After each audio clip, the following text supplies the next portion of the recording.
Okay, I got super exciting news. Something we've been waiting on for a really long time.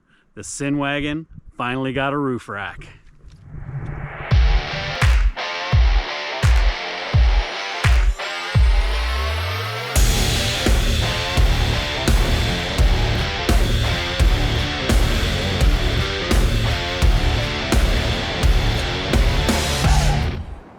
Overlanding typically involves moving people and gear from location to location. That's kind of the point of overlanding. Our van in particular, we need the roof rack to install a rooftop tent. We don't want to use the inside of the van for living space or to sleep in because sometimes there's as many as 4 of us. I spent months researching, trying to find a rack for this van. As any Astro owner knows, no one makes vehicle-specific aftermarket parts for the Astro van. Almost every place I went, and a lot of different people told me, just to build one, have one custom made. I don't know how to fabricate, so I would have to hire somebody else to do that. And not knowing what the outcome was going to be before going into it made me really nervous, not to mention the fact it was going to be prohibitively expensive. If I was going to spend that kind of money on my van, I wanted to invest in something that I knew what the outcome was going to be before I started on it. And I also wanted something that was going to offer flexibility with add-on components and that sort of thing. And you just don't get that as easily with a custom-built steel fabricated rack. Not to mention the fact that steel is much heavier than aluminum. So what I really wanted was an aluminum rack, like all the different racks that you see out there on, other vehicles. After striking out with a couple of different shops and manufacturers and vendors, I finally found the guys at Lolo Overland in Troutdale, Oregon. They not only knew of a vendor that could supply me with a rack, but they had already installed a couple of them on Astro Vans already. The day we picked up the van was a little disappointing. I knew immediately when I pulled into Lolo and saw the van that I wasn't going to be happy with this rack. Somewhere along the line there had been some miscommunication or something. I'm not entirely sure what happened, but when I saw the rack, it was easily 6 inches narrower than what I was expecting. Now, I was told that this is the rack that Front Runner recommended for the Astro van, but I'm telling you, it just didn't seem right to me. So I drove it home. And all the way home, I was trying to get right in my mind, trying to figure out how I could make this rack work. I'd spent a lot of money on it, and I was trying not to feel disappointed about it. And over the Thanksgiving weekend, kind of talked to a couple of people, talked to my son about it, and the more I talked about it and the more I kind of showed the rack, the more I realized that it just wasn't going to work. We want to put a rooftop tent on there, and the tent that we want to put on there is about 60 inches wide, which is 4 inches wider than the top of my van. Well, with the rack being so narrow and the brackets for the awning being on there, those brackets were 4 inches in from the side of the van, which means we would have all that extra width hanging off the side of the van, off the driver's side of the van. That just wasn't going to work. So we were either looking at having to get a smaller tent or something had to change. What's worse is, and then this is where I really realized that we were in trouble, was that my intention all along has been to put ditch lights on the underside of the rack shining down onto the sides of the vehicle so that when we're out on a trail somewhere and we've got to back down a road, we can turn those lights on and we can see everything alongside of the vehicle. Well, if those lights are tucked up underneath the rack 4 inches from the side of the van, the corner of the van is going to be blocking the light where I need it the most. And so that just simply wasn't going to work. So I reached back out to the guys at Lolo. After Thanksgiving weekend, I was like, man, this just is not going to work.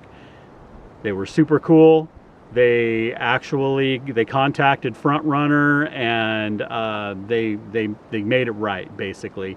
They got the right size rack, the rack that I wanted to put on there. They found one, they got it ordered and sent back our way, and allowed us to exchange the rack to return the old rack for refund, even though they don't really allow that because once the rack is installed, it can't be reinstalled. So they allowed me to return the rack for minus a 25% restocking fee, which is kind of a bummer, but it's worth it to me to make sure that I have the rack on here that is going to work. I think it's important to mention here that I think that this is probably why a lot of manufacturers don't make vehicle specific things like this for the Astro Van. The Astro Van is no longer in production, and there are fewer and fewer of them on the road, so it's kind of a dying market for them. And similarly, this is also probably why a lot of the manufacturers don't really like to do custom things unless the vehicle is sitting right there in their shop, you know, where you can actually go out and measure it and see, okay, this is going to fit this way. When you're doing it via email and you're doing it, you know, through a chain of emails from one person to the next person to the next person, complications like this can happen. And so I think it really just shows a lot of customer quality or customer service quality when both Lolo and Front Runner were able to make it right to make sure that we get the rack on here that we want, because we spent a lot of money on it. It needs to actually work for what we needed it to do. And so I'm really happy that we were able to make that happen without having to buy a whole new rack. So I know I've got a lot of Astro owners that are following my channel, and I know I've already had a few Astro owners on my Instagram page who have already seen pictures of the rack who are like, where did that rack come from? I need that.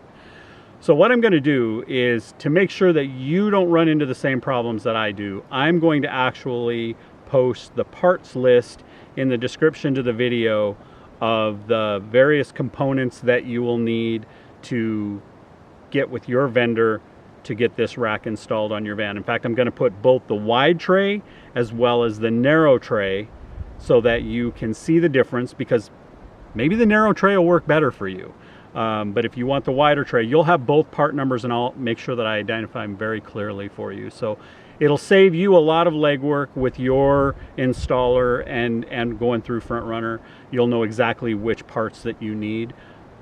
It's important to mention though, because this is a custom install, Front Runner requires you to purchase it and have it installed by an authorized retailer, because there's a lot of liability involved when you're doing something custom like this.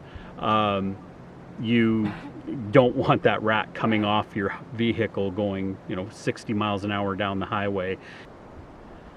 So to make sure that you get the rack that you want and that you're looking for, I'm going to show you. Here is a view of the front of the van with the narrow rack, and here is a view of the front of the van with the wide rack. So that way you'll be able to make sure that you get the rack that you're looking for. Okay, so you can see up here at the top of the van, like underneath of this corner here, underneath the rack, is where I plan on putting my ditch lights.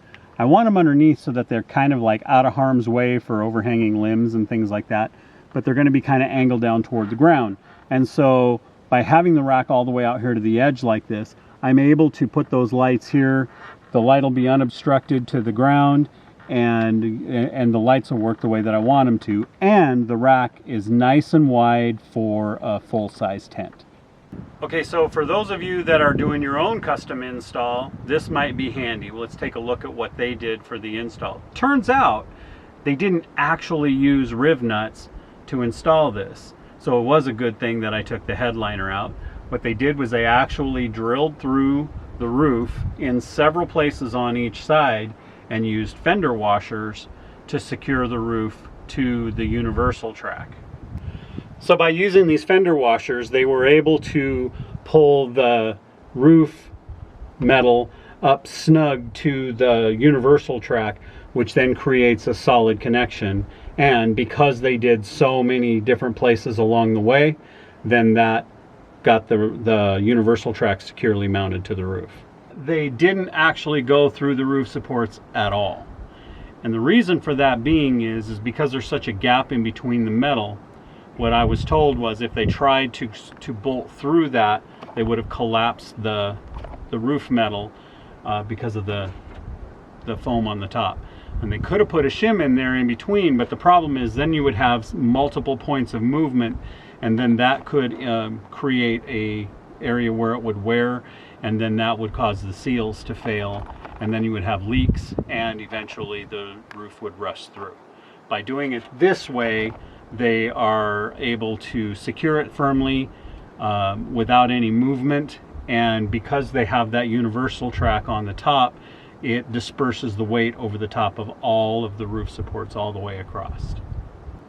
So this means when the time comes for you to install your roof rack, you're going to have to remove the headliner. And if you've never removed the headliner before and you don't know how to do it, check out our most recent video. It's on that side. Check out our most recent video that shows us, that walks through removing the headliner with us. So why a roof rack? Think of a roof rack as the foundation of a few things that will drastically improve our Overland experience. Like an awning, the 270 Free Spirit is the latest addition to our Overland Astro Van. In my opinion, one of the key necessities of Overland gear is convenience and speedy deployment and teardown.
But enough of all that technical stuff.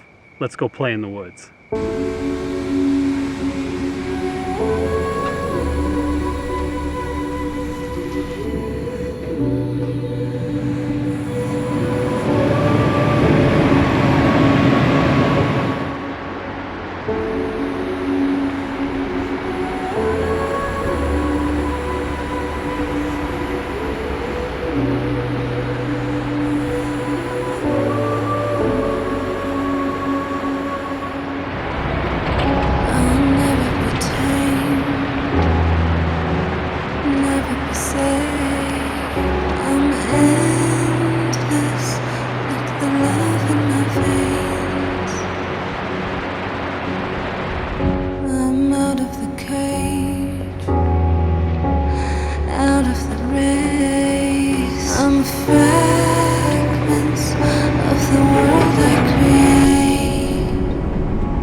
Be all that